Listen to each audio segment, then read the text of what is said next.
Hello, everyone, and welcome. I am really excited to host you here today for our webinar panel with some really great experts, as you can see on this slide. We will give everyone about 5 minutes after the hour, so let's wait until everybody gets in.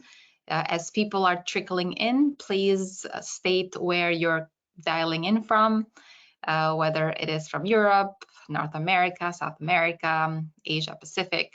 Would love to know what city you are coming from. So feel free to put that in the chat. You can start practicing typing questions. We would love to make this interactive, so make sure you have some questions ready, as we want to be able to address them towards the end. So we have about 41 of you attending so far. Please do say where you're coming from. Let's see. Okay, yeah. Perfect. Okay.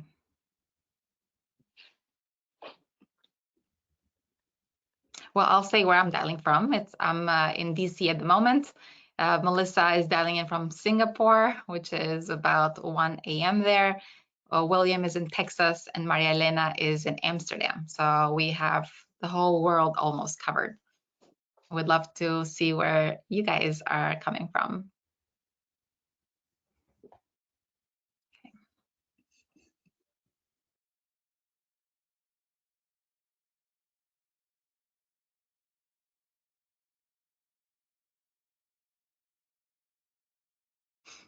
Okay, it looks like lots of people said. Okay, so we have Colorado, Becca from Colorado. We have Jenna from Toronto, Norbert from Amsterdam. Oh, nice. We have Washington State. We have Houston, Texas, Colorado. Hi. Prince Edward Island, Canada. Wow, cool. Never been there. North Carolina. We have south of Spain. Hi, Kat. Another one from Singapore. Wow, thank you for staying up so late. It's 1 a.m. there for you. We have Texas, we have Barbados, we have the UK, from a little island in Scotland. Cool. We have another one from DC. We have Katie from Ireland. Cool. So many fun countries represented here. Great. So we have 2 more minutes. Let everybody come in. We're at 63 people so far. And we'll get started on our webinar. We have some really cool topics prepared for you guys and questions that I'll be asking the panel. So please, if you have some questions that you would like to ask, make sure you get them in early. I will leave at least 20 minutes before the end to answer questions. So I love it when people ask questions, just because this is done for you versus us just talking here. So we want to facilitate this discussion. Cool. So we've got, all right. Let's give it, 1 more minute.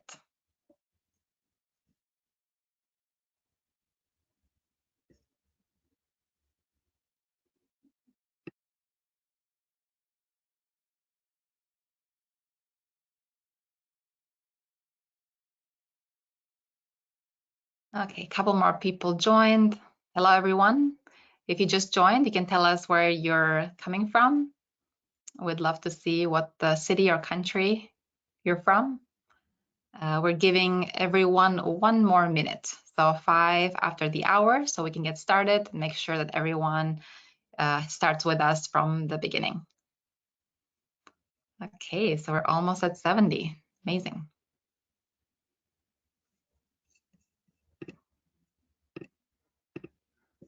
Okay. All right, so we've got New Hampshire and Connecticut, and we're at 70. Perfect. Welcome, guys. Welcome, everyone. All right, so it's 5 after the hour. We will get started here. Hello, everyone, and welcome again. We are really excited to talk about the year of work-life integration, as 2022 is coming up. I'm dressed in festive mode, so pardon me for being really excited for the new year. And I will be introducing the panelists. So let's see how we will do this. First, I will start by saying who I am. My name is Lana. I am the head of revenue here at SafetyWing. I am also a Y Combinator founder, an advisor to many different startups. I discovered this work-life integration many, many years ago. Back then, it wasn't really called that, but I discovered it because I discovered remote work more than 10 years ago when I really wanted to see the world. I wanted to bring work with me. So I convinced my boss to let me work remotely. And back then it was seen as something crazy. But once I tried it and I was able to go to many different countries, learn different languages, and explore different cultures while I was doing my work, I was completely hooked. And because I could work remotely, I could really balance and integrate both sides of my life, which is work and also my personal. So I'm very passionate about this topic, and I'm really excited to hear what the experts have to say. To get started, we're going to do a quick poll, and this will give us an idea of the makeup of the group, whether you're mostly in the office, hybrid, or remote. Then we're going to go into the panel discussion for maybe about 20 minutes. That way we have kind of like a setting of this topic. And then I'll leave plenty of room at the end for Q&A because I truly believe that this should be an interactive type of webinar versus us just telling you what we know. So please prepare your questions and have them ready, and you can start typing them in the beginning. So without further delay, let's just start with a poll. Charles, who's helping me on the SafetyWing side, he will go ahead and start the poll. And you can choose. Yeah, absolutely. So yeah, so we'll it should be showing up now for everybody. We'll give it about 45 seconds here for everybody to put in an answer. The question is your organization borderless? We like to ask this question at the beginning of all of our webinars so we can get an idea of the makeup of our audience. The question is, or sorry, the answers are no, and we do not have plans to become borderless. No, but we do want to become borderless in the future. Yes, we are in 2 countries currently. Yes, we are in 3 to 5 countries currently. Or yes, we are in 6 or more countries currently. Give it about 10 more seconds here. See, most of you have voted here. Very cool. Right. Cool. I will go ahead and close the poll and share the results. Yep, let me do this. Perfect. Yeah, it looks like most of you are in 2 or more countries, let's say, and then some say no, which is 30, 40, yeah, 41%. But yeah, the majority is in many different countries, which is cool. So let's keep that in mind as we are doing this. So first of all, why are we here? Who is SafetyWing? At SafetyWing, we're building this global social safety net to take care of remote workers and distributed teams. What that means is that we offer these cross-border benefits for remote workers that cover them in more than 185 countries. So basically, health insurance, remote doctor, remote retirement and pensions, income protection, life insurance, etc. Therefore, you can have this global benefits package that you can offer to your team wherever they are in the world. So now I'm going to go ahead and turn on the cameras for our panelists and introduce them. We obviously have Melissa first, and then William and Maria Elena. So I'm very excited to have them here. They are experts in their field, and I'm very interested to see what they will share with us today. So without further ado, I'll let Melissa first turn on her camera and introduce herself and her company to us. Oh, let's see. Whoops, the cardinal mistake of having the mic on mute. Hi, everyone. Really happy to have you guys with us. My name is Melissa, and I have been a nomad just like Lorna. I've been a product designer, an entrepreneur, and founder, but below everything, I am a regular person who struggles a lot with my mental health, and it's something that I realized the world just wasn't really doing good enough. And so I started Bravely with my husband, who's my co-founder, and we have literally just launched our app yesterday, so that's been really exciting. Bravely is the name of our startup, and really what we're about is about bringing invaluable knowledge, mental health knowledge, to people from the minds of experts, therapists, psychologists, but then also putting in tools for people to be able to understand their own habits and its impact on their mental health. And we really believe that knowledge is the thing that will make the biggest difference in people's mental health. So we're super excited to get this live and to be a part of this. Thank you, Melissa. This is exciting. You should mention a little bit of your backstory as well, and like, why did you do Bravely? Because I think it's really important for some of the audience to know. Yeah, yeah. So it's been a bit of a crazy ride trying to get Bravely going, and you know, I had been struggling with my mental health for a long time, but about 2 years ago, I was actually diagnosed with leukemia, hence the short hair, which I'm actually quite digging now. And it was, you know, obviously extremely difficult. And throughout doing that, realized just really how much it was lacking when it came to mental health. You know, you have lots and lots of development in healthcare. There was an incredible amount of science and tech going through all that treatment and all that chemo, but when it came to my head and my psychology, there was absolutely nothing. And yeah, I think we all know that this needs to change, and it shouldn't require me to be so sick to get this. It should be everyone's right. I love that. Thank you, Melissa. William, do you want to come up next with the video, and then Maria Elena as well? Sure, happy to. Hello from Arlington, Texas. William Tincup. I have studied HR and recruiting for about 23 years now, especially the tech side. And I love HR, I love recruiting, and I've been a kind of a mental health advocate because I suffer from depression and have for years, and with therapy and medication, I've finally kind of got it under control.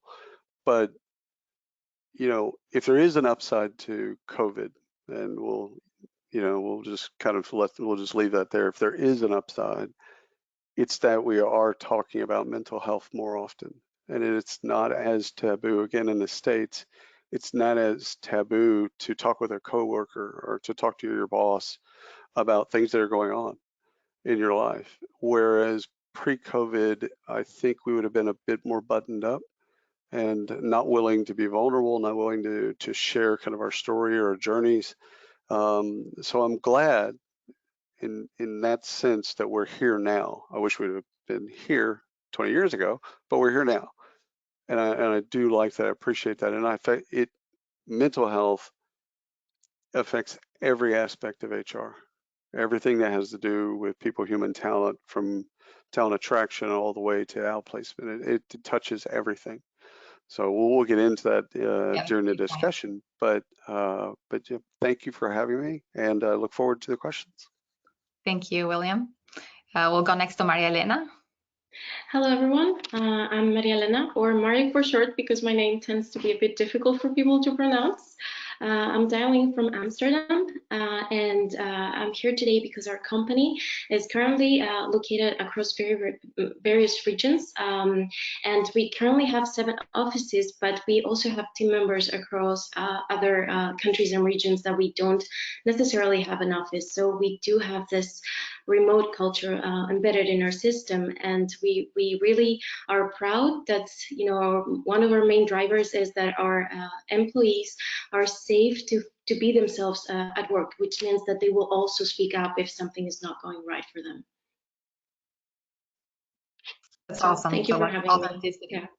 Is a big thing. That's great. Thank you, Marilena. Welcome. I'm really excited to have you guys. I know Charles will have one more poll question, and that's to really get the pulse of you guys to see how you're feeling about mental health and what you think is most important. So he just launched it now. Please pick one of the poll questions.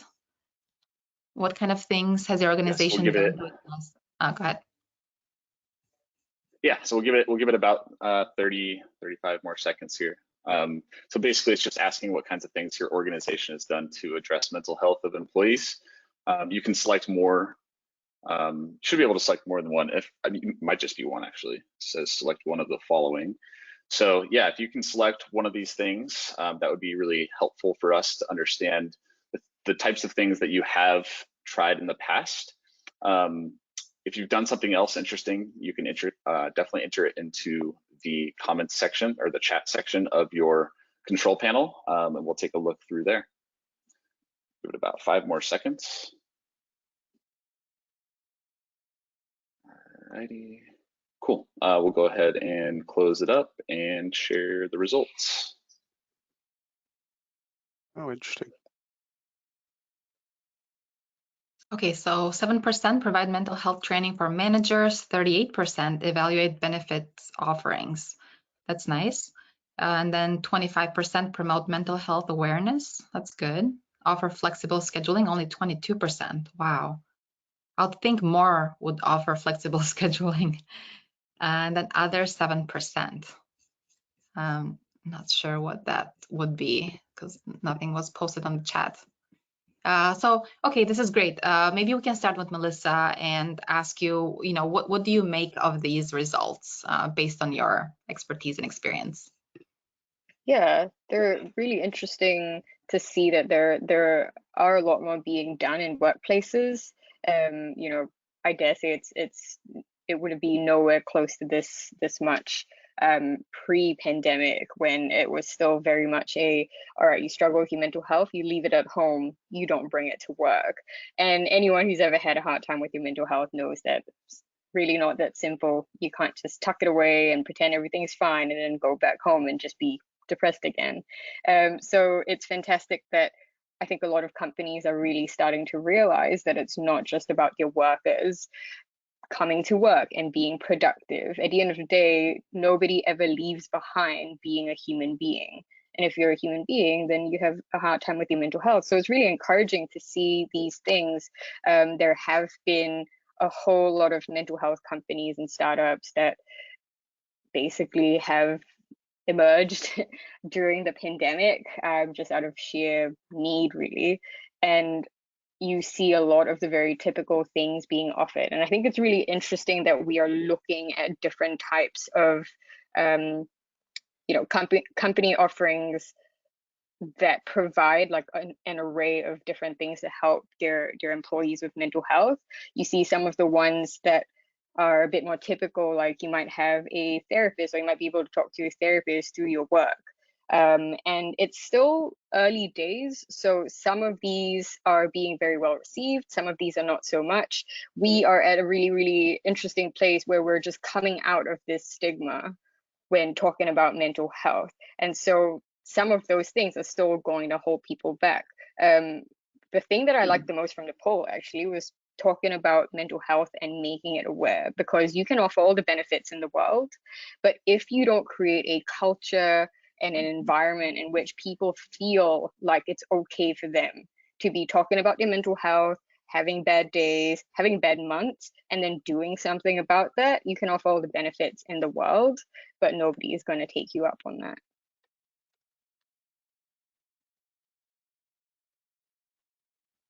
You guys have something to share, William, Marlena?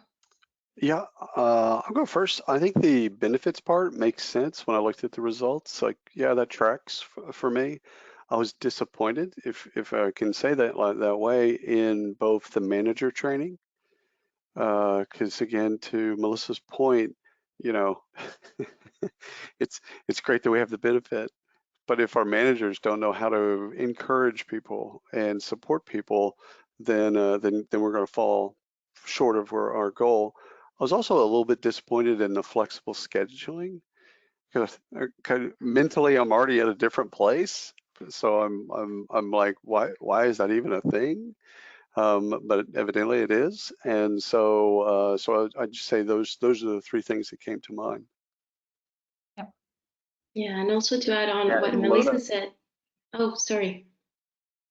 Yeah, I was just gonna pop in and say, so I just re-added the poll. So if we wanted to run it again and do where we could select multiple, we can do that real quick and just do it 30 seconds on. Sure.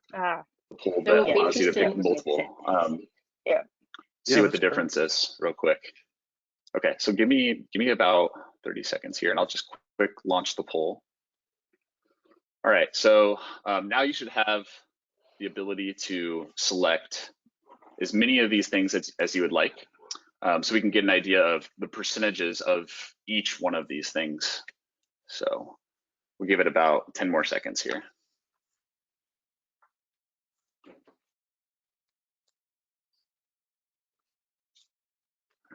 Alrighty,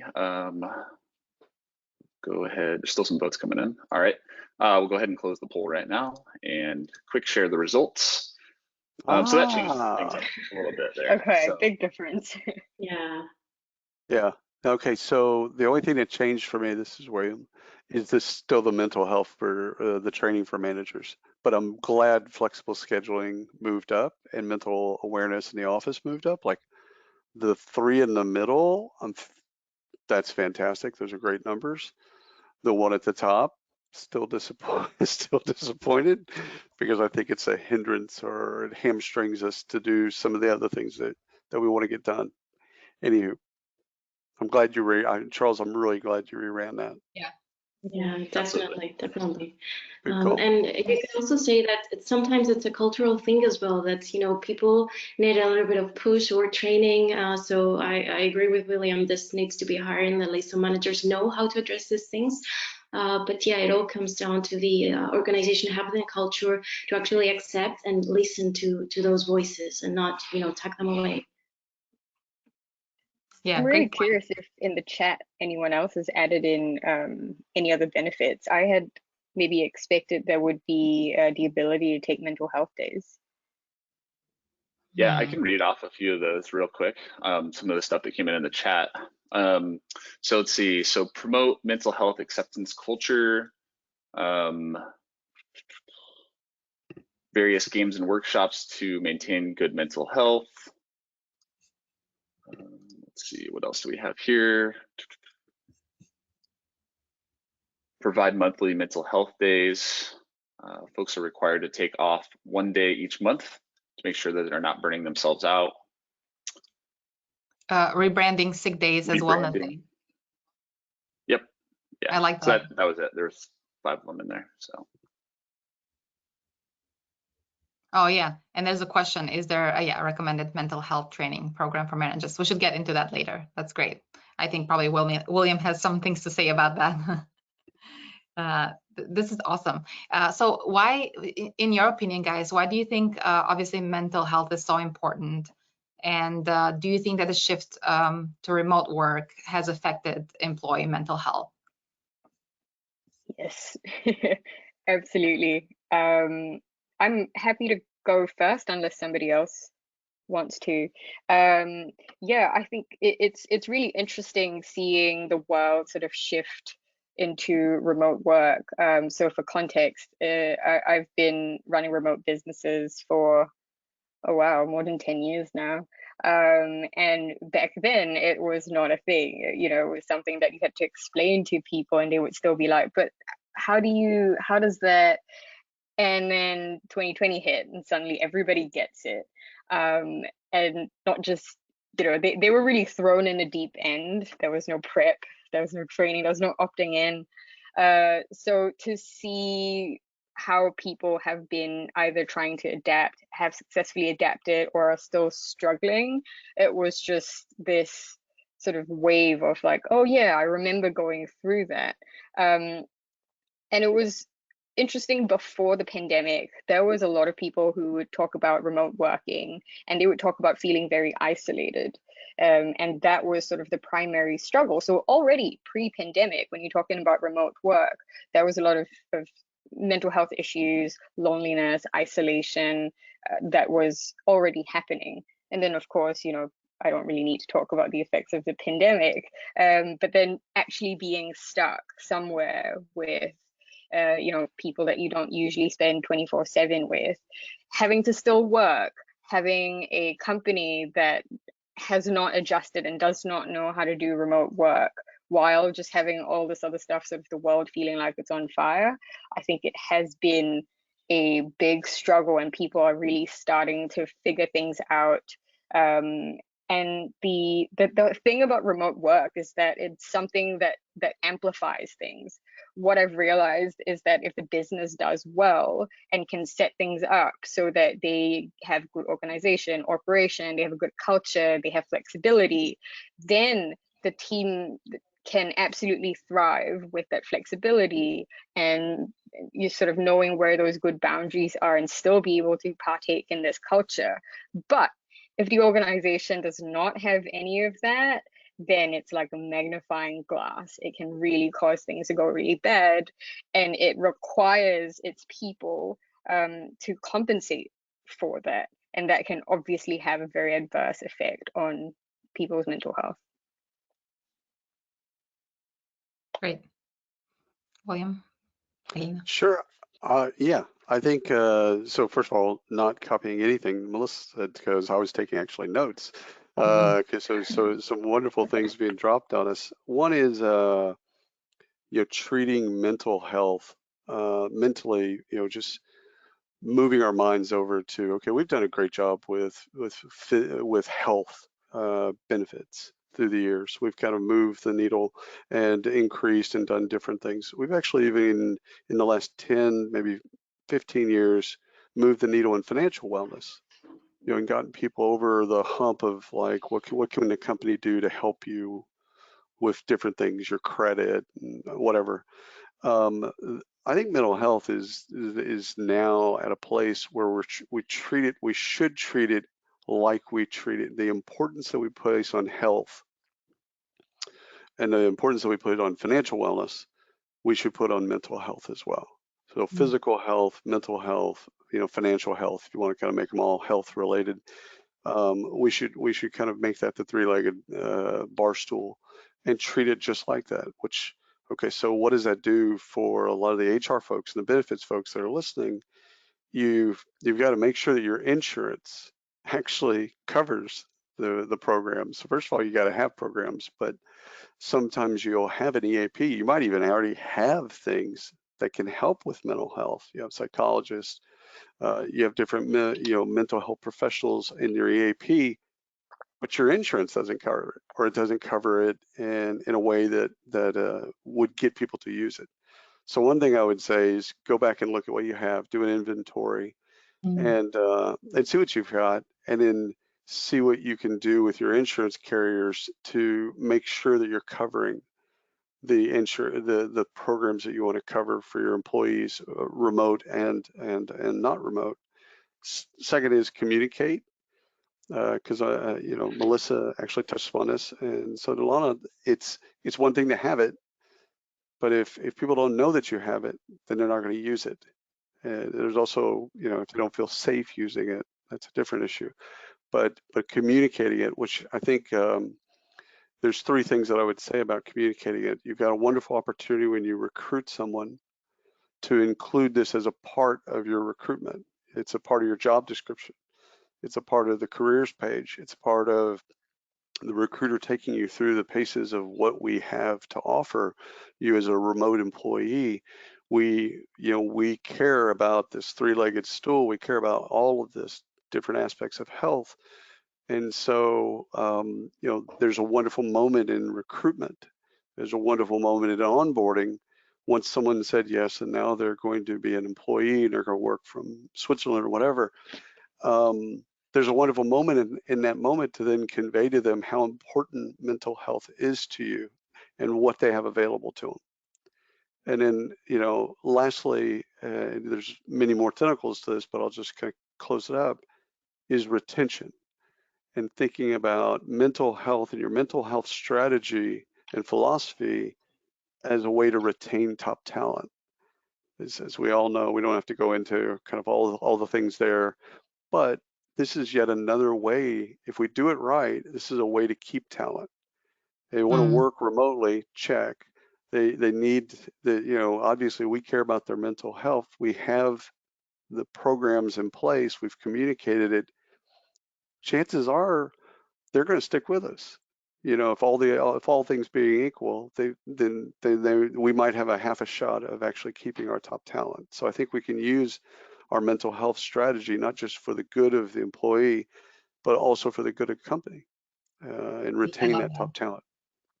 That's really, really great points you mentioned there, William. And I think in practical manners, especially for myself this month, what I'm doing for my mental health is that, one, I'm taking my PTO because I worked super hard January through obviously till now, building a team from 0 to 14 people in the sales team, 0 to $1 million in revenue, just one team.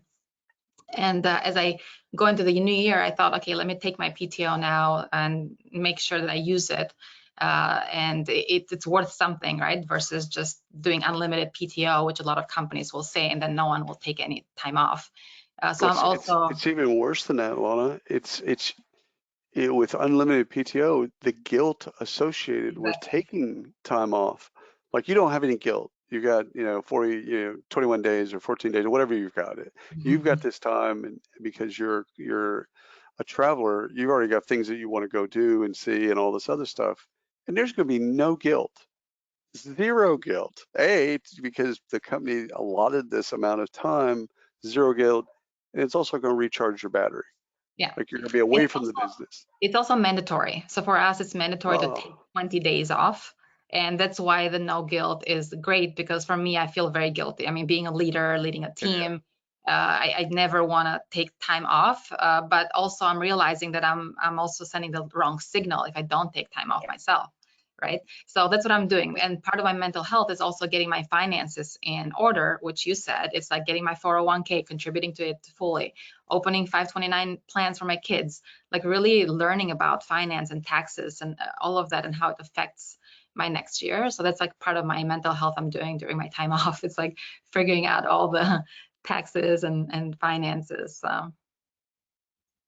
Yeah, absolutely. And I think what, I'm echoing from both Melissa, William, and of course you, Lana, is that I think, and, I experience this well myself, and I see everywhere across ex-colleagues, colleagues, friends, whatsoever that be, is that pre-pandemic, I'm sorry, it was more of a mental of a thing that the employees took care of the company, but during pandemic and post that, it has shifted to that the company needs to take care of the employees. This is the foundation, this is the basis. Without the employees, the company doesn't exist. So companies started realizing that and giving more attention to their employees, putting them in their forefront, and actually listening and seeing what personas do I have, what caters for its employee.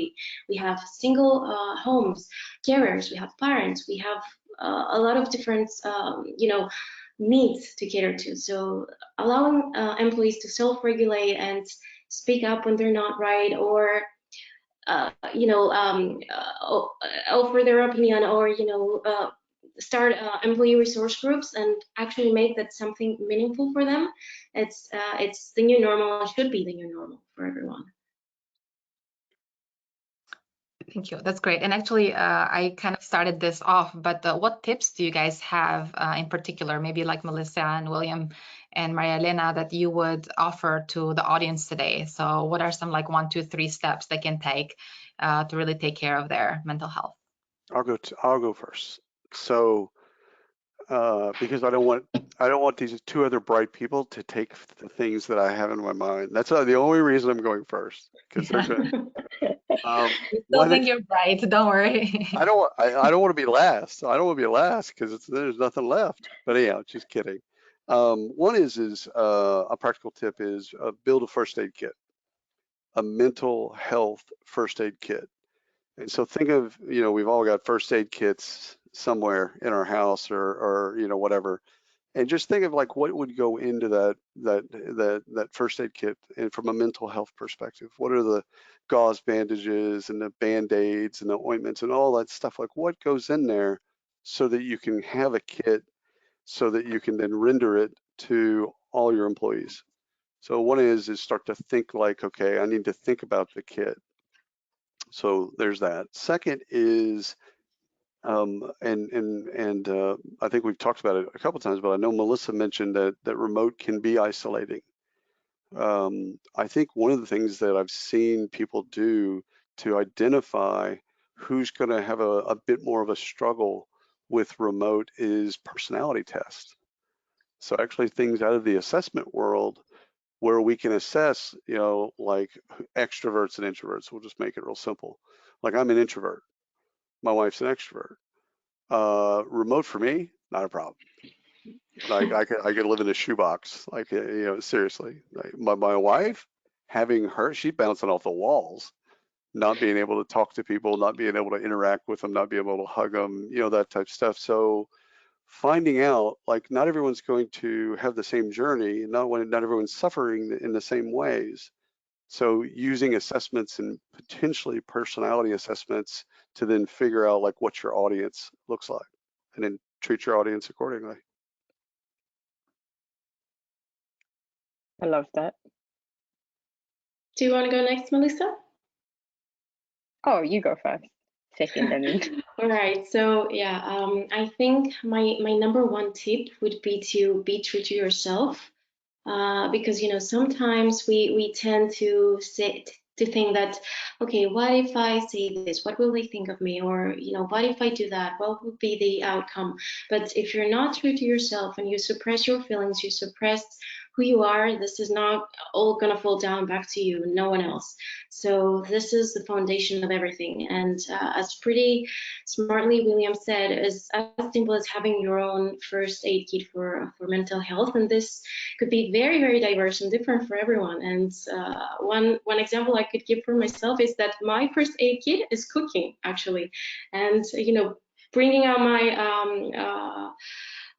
you know, ideas on cooking, and then, you know, passing it on to the family and friends. So that's my way of unwinding and, you know, getting back to my feet. So yeah, be true to yourself. Of course, speak up your emotions, and yeah, that's about it. It's the starting point. Great. I love what you both have said. And you know, Maria Elena, I think one of the biggest things for me is just really setting the example.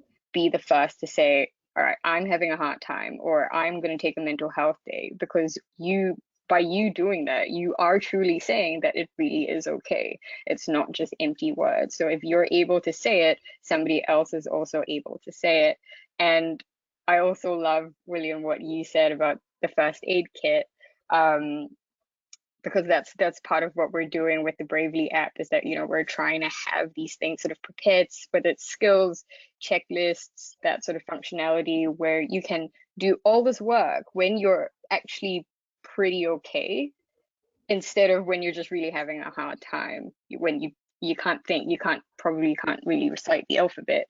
That's not when you want to be trying to figure out how to solve these overwhelming emotions.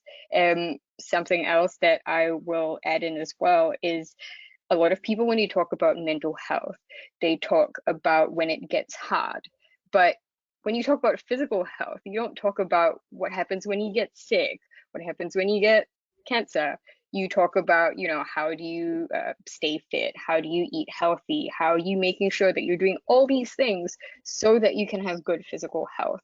And yet the conversations around mental health just tend to be about when it gets bad, or when it's crisis mode and you need to de-escalate. What about all the stuff that you can do even when you're doing really well? You can equip yourself with skills, knowledge, tools, support. There's just so many things that you can do to make it so that when the hard times come, and it's life, we're in a pandemic, let's face it, they're there. You have done all that work before, and you have done it as just part of your everyday, not just when it's bad and you have to try and fix something.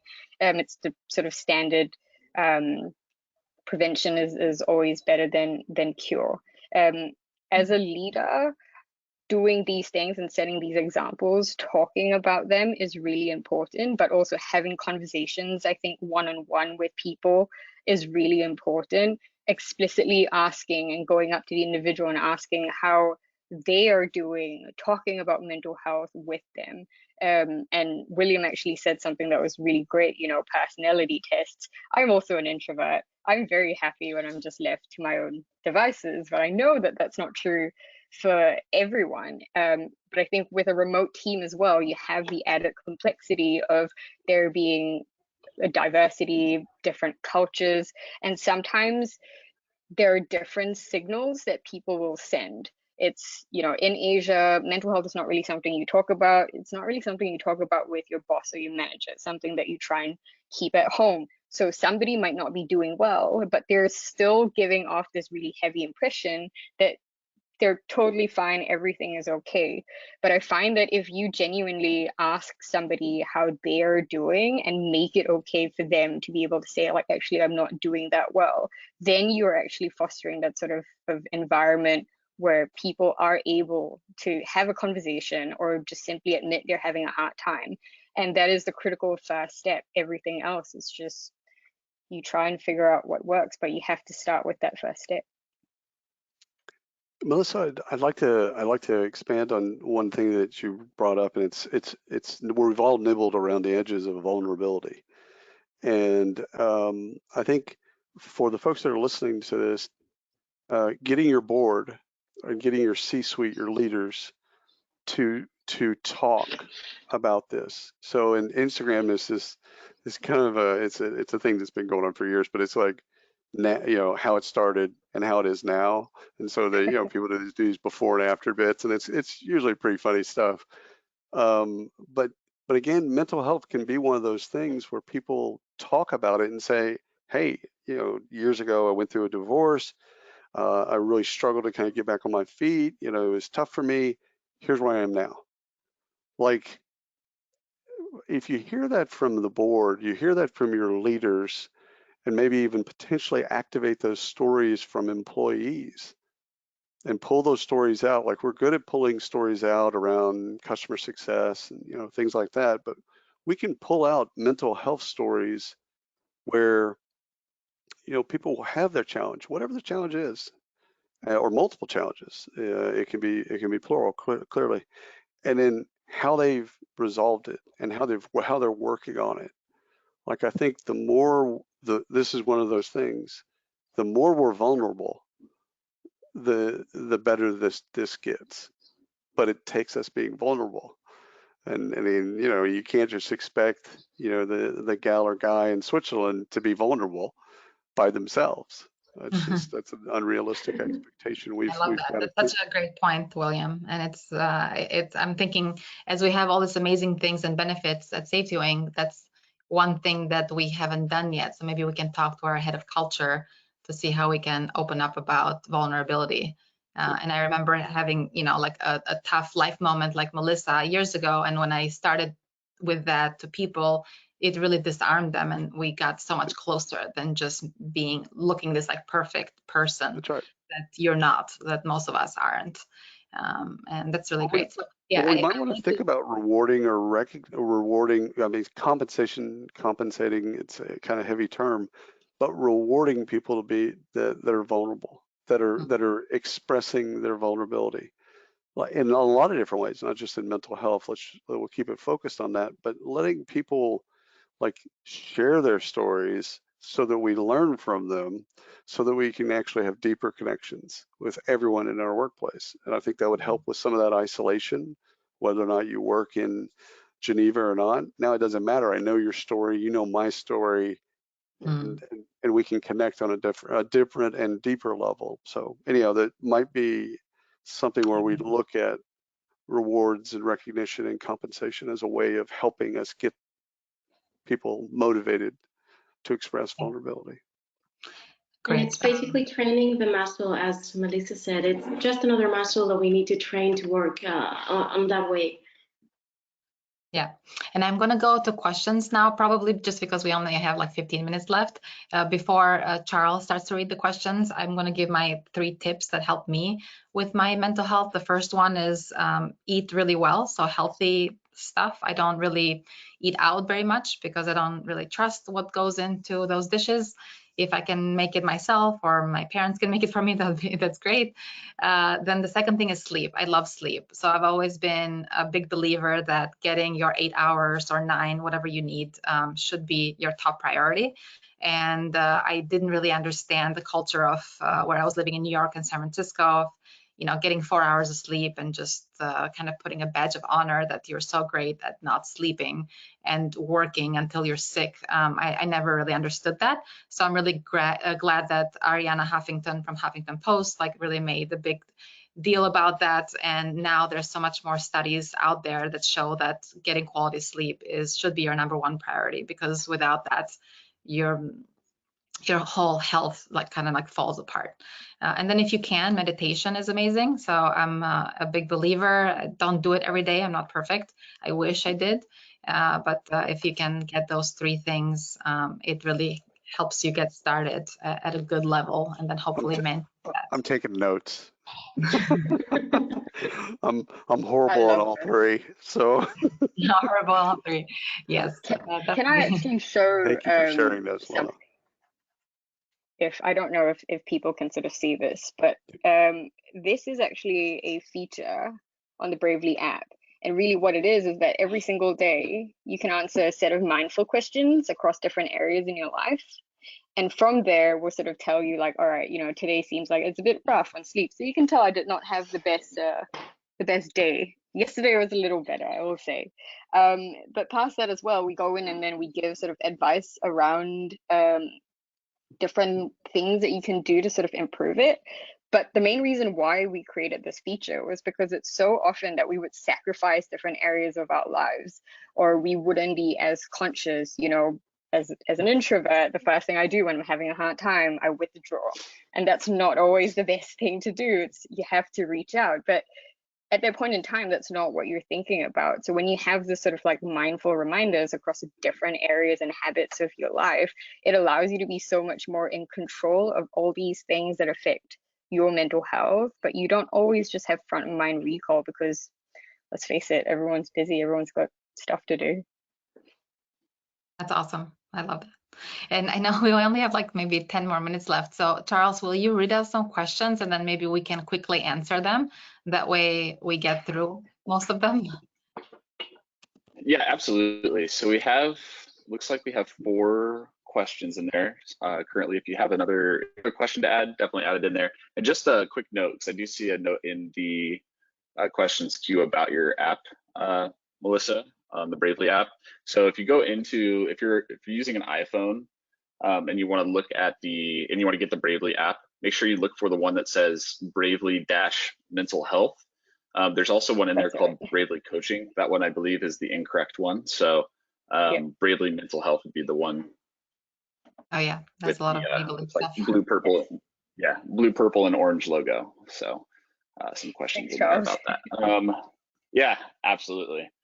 I'm downloading it right now myself. All right, so first question here. This one is just for our panelists. So if you want to see the questions that are coming up, they're in our Google document, so you can see which ones are coming up here. The first one's addressed to William. So William, do you have a recommended mental health training program for managers? Oh, that's great. Oh my goodness. What? And that goes right back to the results of the poll, both times when we did it. Do I have a recommended training, a trainer? Not one singular. I think one of the things that I would do when you're talking with managers is you're kind of open their eyes. I would bring in mental health professionals that can then show them the array of what's going on. And then, the potential treatments. I think, because you're dealing with, it could be anything from something very, let's say, simple to some very complex things. But the way that I would train managers is it wouldn't be bespoke. It wouldn't be one time. It wouldn't be in a workshop or that type of environment. It'd be relentless. But I think that having access to mental health professionals, so you start off with, okay, here's the wonderful world of mental health. Okay, all right, so now you can consume that. It's the universe, right? But now they have ongoing access to mental health professionals, and I think them having an understanding, the lay of the land, and then also when they have a bespoke question, then they have someone that they can go to. So it's almost like turning your EAP into, the safety net of, if you will, for your managers, because they need it, and they're not going to ask for it because it turns out they got a job and they're doing other things. But if you want this to actually be better, I believe that's where you make the most difference. But it's to the question, it's not a singular provider. It's more of an approach and a process that I would look at. And do y'all have anything to add to that? Fantastic.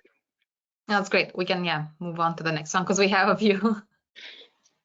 Yeah, there's lots more coming in right now. So we've got quite a few more that have come in last minute. All right, so I'm going to lump these two together because it's basically the same question on transparency and confidentiality. So this person is asking, having been in HR for 30 years, there's a challenge to balance confidentiality with our confidentiality expectations. There's not a playbook with this. So how does one best approach, share, support, especially with different cultural expectations and comfort levels? The other question in here is just generally about what if people don't want to share their struggles? How do you manage that transparency if people don't want to be vulnerable? So it comes down to one word for all of this, Charles. Yep. Is consent. And at any point, a person cannot want to share their story or share their story. And so when you're an HR leader, yes, actually privacy, and there's all kinds of employment laws that you can get yourself run afoul of. So it's a great question. It's not forced. It's not mandatory. You don't have to share your story. It's, do you want to share your story? And if you do, we have a place for that. We'd love for you to, but there's no pressure. It comes down to consent. You get the consent of the executive, the board member, the employee, etc. And then again, that consent can be revoked. Like, I was comfortable telling my story, 2 years ago. I'm not as comfortable right now. Great. Take the story down. So consent, I think that helps most HR folks understand, okay, because it's like asking for a testimonial of sorts, which is kind of what a lot of the brand advocates do with employees. It's the similar thing. If you want to do that, great. If you don't, great. No one should be forced to share the story if they don't want to. Good point. What about on the front of encouraging and supporting employees? There's some questions that have come in about that in general, but like, how do you actually encourage the employees to take part? So it's one thing to like share, but it's another to potentially try to push the needle forward a little bit. Again, you can really force that. Sorry, I just wanted to say that again, you cannot force that. It's something that has to be in the culture and come from the culture, come from the people. And actually, you can only be open to hear it and just hope that they will come if they want to, and you to be able to do the best to help it. It's something that you cannot definitely force. You cannot roam around and say, please come speak to me, please come share something with me. That's not really how it works. You just, I was thinking, what if you can have like a Slack channel called vulnerability, and then have people that want to participate in it kind of join that channel, and then I don't know, just like a kind of like a practical way of doing it. It comes down to the style of the employee as well. Some are more open about it, some are more private, some prefer to write it down, some prefer to speak it out. So yeah, just go along with what the employee wants and be there for them. And somebody in the audience actually just had a suggestion that they entered in. They said, suggestion, create a mental health council run by the people for the people. Absolutely, love that. That could be interesting. Do I have time to just add in a little bit more on that subject? Okay. Yeah. So for me personally, something that I spend a lot of time thinking about is this notion of psychological safety, specifically psychological safety within a workplace, or between me and my team. And there are a few ways that you can do this. And of course, it's really up to the different workplaces, different managers, or even the different employees to speak up about what makes them comfortable and what makes them uncomfortable. There are just a few simple rules. The first thing is that you want to always make it private. You want to always make it open. It's kind of like what Maria Elena has said, you know, you kind of want them to come to you. But I would say instead of waiting for them to take the initiative to come to you, is that you're always highlighting and spotlighting that the door is open, but it's their choice whether they want to go through that door or not. But if you don't take the time to make that door look welcoming and show that it is open and remind them that it is open, and sometimes you yourself go through the door to them, then it's going to be really hard for them to come to you.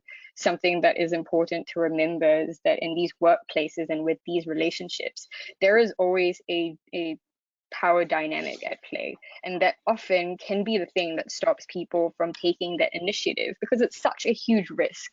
It already is difficult in your personal life, but then at work, when you have so many things that are potentially threatened and you could be judged and you could lose your job, it basically makes it really impossible. And so if you go in being very intentional about how you can create that psychological safety, and it's not just something that happens overnight, it is a culture that you have to start, explicitly say, set the example, walk the talk, then you will have people coming forward. And obviously when they come forward, listen, empathize, don't judge, don't give advice unless they ask for it or you ask them for it. It is becoming a good listener requires a lot of learning, it requires a lot of work.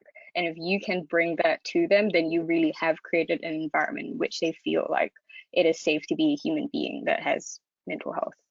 I like Lona's example of sharing her story first, so that it allows that space for people to then go, wow, I would have never had any idea. I'm glad you shared that. And then they feel they're disarmed. I think this is the word she used. I love that. And you know, I can't remember the quote, but it's the first thing we ask from people is vulnerability, and the last thing we give people is vulnerability. And so, and there's a better way. There's a better quote there, but I can't remember who it is. But I think that I like everything that's been said, but it's allowing people to have that space and have their terms. You know, this isn't a sexual harassment investigation. You know, a sexual harassment investigation for HR is very serious. You get a sexual harassment investigation, there's a protocol. You have to listen, and then there's 19 steps that you have to go through, and you should go through. This isn't that. This isn't that. The listening part is, and then from listening, it's okay. Now, how can I help? And then that opens up all kinds of doors. We have 3 more minutes or 2 more minutes. So Charles, should we do the last one and then tell everyone that this is recorded, it will be sent to them? Yeah, yep. So let me just I'll do 2 real quick. They're gonna be really fast ones. But everybody think about your book recommendation, if you have one for culture and culture or mental health, if you have one. But for this one, Lona, it's addressed to you. Or in HR, can you make it mandatory to have certain number of PTO days without interruptions? In PTO unlimited, are you required to still be connected? And then the second part of that question is just with the rebranding of sick days to wellness days, are these paid or unpaid, or a combination of both typically? You know, I can just speak from experience at SafetyWing. We have this 20 days that are mandatory, and what I'm finding is that you can take them however you like, whether it's a week, first quarter and second quarter and so on, or all together, like I'm doing now. But maybe William has a better idea in terms of whether it's legal or if HR can do that or not, and whether you have to be connected or not. I think as a startup, we're pretty loose with that. I know that the founders, when they do go on vacation, they'll turn everything off. They'll delete the Slack app from their phone, and they will not answer any questions or things like that, which is great. And it shows, it gives a really great precedence for the rest to do the same. I think real quickly on that, PTO having stated guidelines in terms of the number of days. They're paid. You don't need any reason for them. You can take them in any way you want to. And when you're gone, the expectation is you're gone. So when you're not there, if it's one day and you're going to a museum, you don't have to disclose that. But when you're taking that day, you're off the grid. And I'll do my book recommendation really quick. It's Max Yoder's.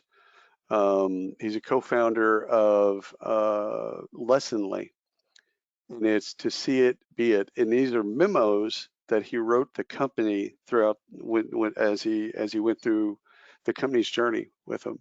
And it's just his notes to the company, and it's free. So literally, you can Google it, To See It, Be It by Max Yoder, and you go to a website and you pay for shipping and they'll send it to you. But it's fantastic because it gives you real world examples of here's the CEO writing vulnerable notes to the employees all throughout their history. Like it's just a really, really wonderful book from that perspective.